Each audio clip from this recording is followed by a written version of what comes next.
नमस्कार, मेरा नाम आलोक है। आप लाइव देख रहे हैं। बिहार की सियासत जो इन दिनों गरमाई हुई है, कड़ाके की सर्दी में भी बिहार की सियासी तापमान को आपने काफी चढ़ा हुआ देखा होगा, काफी गर्माहट महसूस की होगी। बिहार में सत्ता का उलटफेर आपने देखा, बिहार में एनडीए की सरकार बन गई, महागठबंधन की सरकार गिर गई, नीतीश कुमार ने विश्वास मत हासिल भी कर लिया। कितना हो हंगामा हुआ, खेला हुआ बिहार विधानसभा में, विश्वास मत भी नीतीश कुमार जीता।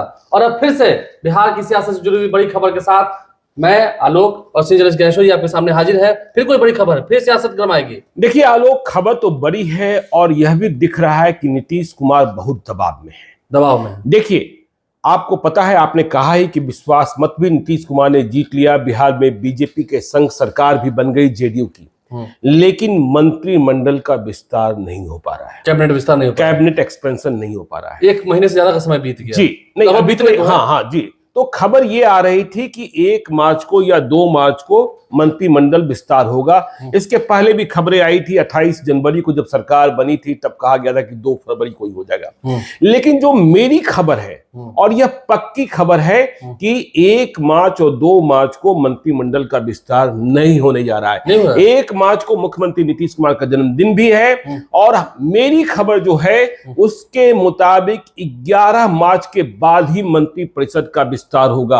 आप चौंक सकते हैं। 11 मार्च, हाँ, 11 मार्च की तारीख हम क्यों बता रहे हैं? और देखिए, 11 मार्च की तारीख इसलिए है कि बिहार विधान परिषद की 11 सीटों के लिए जो चुनाव होने हैं उसकी रणभेरी बज गई है और नीतीश कुमार किसी असहज स्थिति में नहीं जाना चाहते हैं। नीतीश कुमार को भी पता है, बीजेपी को भी पता है कि मंत्रिपरिषद के विस्तार के साथ ही असंतोष के सुर उठेंगे।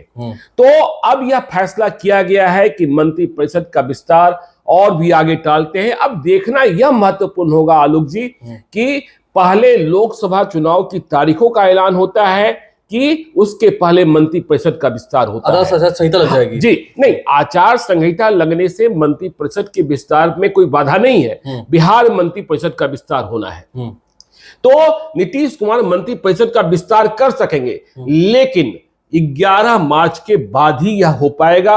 यह पक्की खबर आप मान लीजिए। और देखिए, जो खबरें आ रही हैं, पुराने चेहरे तो दिखेंगे ही दिखेंगे। कुछ 11 सीटें खाली हो रही हैं। जी नहीं, वो तो विधान परिषद की बात, जो मंत्री परिषद की बात है, पुराने चेहरे दिखेंगे और बिहार विधान परिषद के चुनाव से भी बहुत सारी तस्वीर साफ होगी। देखिए, 11 सीटों के लिए चुनाव होना है। 4 मार्च को अधिसूचना जारी होगी। 11 मार्च को नामांकन की अंतिम तारीख है। 21 मार्च को यदि चुनाव की नौबत हुई तो वोटिंग कराई जाएगी। वैसे बिहार में यह परंपरा रही है और नीतीश कुमार इसके समर्थक रहे हैं कि राज्यसभा के चुनाव में और बिहार विधान परिषद के चुनाव में वोटिंग की नौबत न आए, सभी लोग निर्विरोध चुनाव जीत जाए। लेकिन इस विधान परिषद के चुनाव में जेडीयू को बड़ा नुकसान होता दिख रहा है और राजद को फायदा होता दिख रहा है। आरजेडी को फायदा होगा। आरजेडी को फायदा। देखिए, 11 सीटें हैं और इसके बाद देखिए 11 जो सीटें खाली हो रही हैं, जेडीयू कोटे से 4 सीटें खाली हो रही हैं। नीतीश कुमार की, संजय झा की, खालिद अनवर की, रामेश्वर महतो की। लेकिन बिहार विधानसभा में जितने विधायक हैं जेडीयू के, अब सिर्फ 2 ही बन पाएंगे। 2 जा पाएंगे। हाँ, 2 ही जा पाएंगे। तो 2 कौन? देखिए, नीतीश कुमार तो जाएंगे ही जाएंगे। हाँ, तो और संजय झा राज्यसभा चले गए। खालिद अनवर और रामेश्वर महतो की बात आती है। तो देखिए, रामेश्वर महतो इधर उधर होते रहे, ठीक है ना। उनकी विश्वसनीयता को लेकर संदेह का बादल मंडराता रहा, तो उनका नाम भी जाने वालों की सूची से आप बाहर कर दीजिए। लेकिन अब सवाल यह पैदा हुआ कि खालिद अनवर, और इसके साथ ही सवाल यह पैदा हुआ कि बिहार में लवकुश की राजनीति, नीतीश कुमार की राजनीति।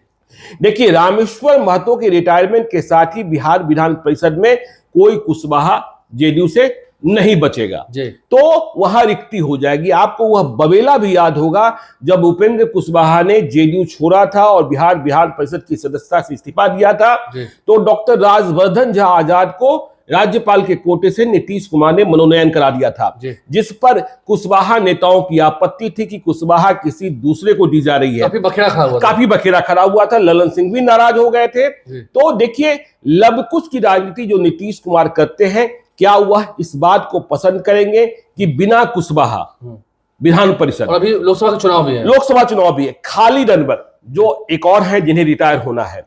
अब नीतीश कुमार को तय करना है कि कुशवाहा की मुसलमान देखिए, जो पॉलिटिकल पंडित कह रहे हैं कि नीतीश कुमार को कुशवाहा पसंद करना चाहिए, लेकिन नीतीश कुमार की मर्जी कौन जाने। नीतीश कुमार के बारे में पता करना, क्योंकि वे मुसलमानों को भी खुश रखना चाहते हैं। लेकिन पॉलिटिकल पंडितों की राय यह है कि जो माहौल है और जो गठबंधन है उसमें किसी मुसलमान को भेज कर भी आप क्या फायदा प्राप्त कर लेंगे। बीजेपी के साथ कितने मुसलमान आपको वोट दे देंगे, और खालिद अनवर उनकी पहचान कितनी बड़ी है। यदि आपको किसी मुसलमान को ही भेजना है तो आपको हिना साहब की तरफ देखना चाहिए। देखिए, पॉलिटिकल पंडित कह रहे हैं हिना साहब की तरफ देखना चाहिए। हिना साहब इधर के दिनों में कह भी नहीं है कि उन्हें किसी भी रंग से नफरत नहीं है, ठीक है ना। क्योंकि देखिए, हिना साहब से तेजस्वी यादव का रिश्ता बिगड़ चुका है, लालू फैमिली का रिश्ता बिगड़ा हुआ है, और हिना साहब का नाम आता है या वह किसी भी पार्टी से विधान परिषद या कहीं और पहुंचती हैं तो उसका प्रभाव पूरे बिहार में देखने को मिलेगा। तो नीतीश कुमार के सामने यक्ष प्रश्न है कि क्या कुशवाहा राजनीति को छोड़ेंगे, ठीक है। और देखिए, लोकसभा चुनाव जिसकी रणभेरी भी बजनी है, जेडीयू के 3 कुशवाहा सांसद हैं, उनमें एक कुशवाहा सांसद का नुकसान होता तो साफ साफ दिख रहा है, क्योंकि काराकाट से उपेंद्र कुशवाहा चुनाव लड़ेंगे। कुशवाहा हैं, लेकिन वे अपनी पार्टी के मुखिया हैं, एनडीए के सहयोगी जरूर हैं, लेकिन जेडीयू को वह सीट छोड़नी पड़ रही है। महाबली सिंह को बैठाया जाएगा, विराम दिया जाएगा। तो कुशवाहा राजनीति और मुस्लिम की पसंद। अगर मुसलमान में जैसे आप कह रहे हैं कि हिना साहब की ओर देखना चाहिए, अगर हिना साहब की ओर देखेंगे, पॉलिटिकल पंडित कर रहे हैं खालिद अनवर कितना वोट दिला पाएंगे। अजय सिंह भी चैन की सांस लेंगे अगर हिना साहब चली जाती है तो। नहीं, ठीक है अजय सिंह, हाँ ठीक है, आप कह रहे हैं जो सिवान का समीकरण है, सिवान और शिवहर में भी कुछ बातें फंस रही है, उस पर आगे चर्चा करेंगे, ठीक है ना। देखिए, बीजेपी से 3 जो है रिटायर हो रहे हैं, मंगल पांडे, शाहनवाज हुसैन और संजय पासवान। अब इनमें कौन कौन रिपीट हो गए। देखिए, 2 लोगों के नामों की चर्चा तो लगातार चल रही है, मंगल पांडे और शाहनवाज हुसैन की, कि जब मंत्री परिषद का विस्तार होगा तो ये फिर से मंत्री बनाए जाएंगे। शाहनवाज हुसैन भी, मंगल पांडे भी। तो शाहनवाज हुसैन और मंगल पांडे को यदि कैबिनेट एक्सपेंशन में मंत्री बनाया जाना है तो निश्चित तौर पर दोनों का रिन्यूअल हो जाएगा। लेकिन इस बात को ध्यान रखिए कि इस बार बीजेपी के खाते में 3 सीटें नहीं 4 सीटें जाएंगी विधान परिषद। उनको भी बढ़ रहे हैं, हाँ उनको बढ़ोतरी है, हाँ बढ़ोतरी है। तो संजय पासवान का भी कार्यकाल बढ़ सकता है, इस बात की उम्मीद की जा रही है। लेकिन बीजेपी के बारे में कुछ भी कहना, क्योंकि आपको पता है कि 2 मार्च को प्रधानमंत्री आ रहे हैं, 3 मार्च को और बड़ा जलसा है पटना में, राहुल गांधी और तेजस्वी यादव की रैली है। इसके बाद देश के गृह मंत्री अमित शाह भी आ रहे हैं, पटना ही आ रहे हैं, और वे चुनाव की तैयारियों की समीक्षा करेंगे, तो उधर भी तैयारी है। तो अब चौथा नाम कौन होगा? मंगल पांडे, शाहनवाज हुसैन रिपीट होते हैं कि नहीं होते हैं? यदि नहीं होते हैं तो फिर बड़ा प्रश्न चिन्ह खड़ा हो जाएगा, ठीक है ना। इसका मतलब मंत्री भी, देखिए बीच में चर्चा ये थी कि मंगल पांडे को सिवान से चुनाव लड़ने के लिए कहा जा रहा है, लेकिन तब महागठबंधन की सरकार थी। शाहनवाज हुसैन भी तैयारी कर रहे थे भागलपुर से, लेकिन अब क्या है, भागलपुर और सिवान दोनों जेडीयू की सीटें हैं। खैर, टिकट की रेस में इसकी चर्चा हम करते ही रहते हैं। तो चौथा कौन, वहां भी रेस होगा, ठीक है ना।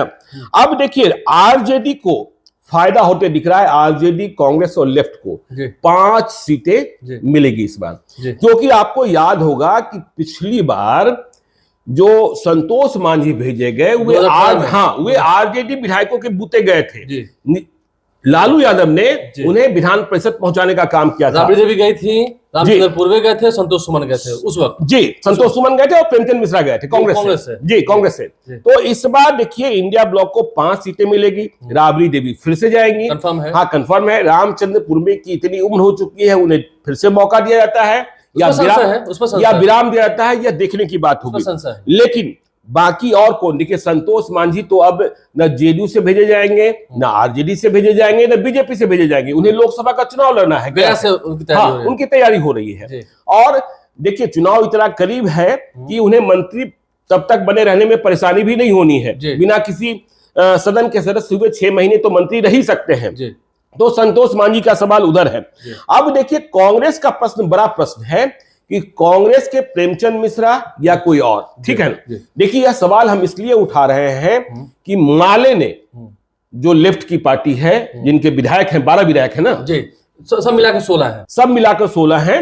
लेकिन माले ने पहली बार चाहत व्यक्त की है, माले पहले से देखिए विधान परिषद और राज्यसभा जाने की इच्छा नहीं रखता था, लेकिन जब राज्यसभा का चुनाव हुआ और अखिलेश प्रसाद सिंह गए तो जो माले के सर्वे सर्वा हैं, सुप्रीमो है दीपांकर भट्टाचार्य, उन्होंने पटना में प्रेस कॉन्फ्रेंस की और बोले कि देखिए मेरा दावा था, मतलब पार्टी का दावा था, ये नहीं कि दीपांकर भट्टाचार्य खुद जाना चाहते थे, लेकिन मल्लिकार्जुन खड़गे का फोन आ गया तो हमने यह सीट इस बार कांग्रेस के लिए छोड़ दी। लेकिन विधान परिषद, उन्होंने यह भी कहा कि देखिए विधान परिषद और राज्यसभा में अब माले जाने को तैयार है, तो देखना यह होगा कि क्या कांग्रेस को इस बार मौका मिलता है, विराम देता है, हाँ, या कांग्रेस को मौका मिलता है या फिर माले को अवसर मिलता है। प्रेमचंद मिश्रा को, हाँ, एक ही सीट बचेगी, प्रेमचंद मिश्रा को इलेक्शन वॉर रूम का प्रभारी भी बनाया गया, इस बात का भी ध्यान रखिएगा। तो राबड़ी देवी कंफर्म। अब उनके यहां से जो और 3 हैं जो होने हैं, क्योंकि रामचंद्र पूर्वे को लेकर उम्र के कारण देखिए उनका सम्मान बहुत है पार्टी में, ठीक है ना, अध्यक्ष भी रहे हैं, हाँ, अध्यक्ष भी रहे हैं। संतोष मांझी का सवाल ही पैदा नहीं होता है, वो अब आरजेडी के खाते से है नहीं।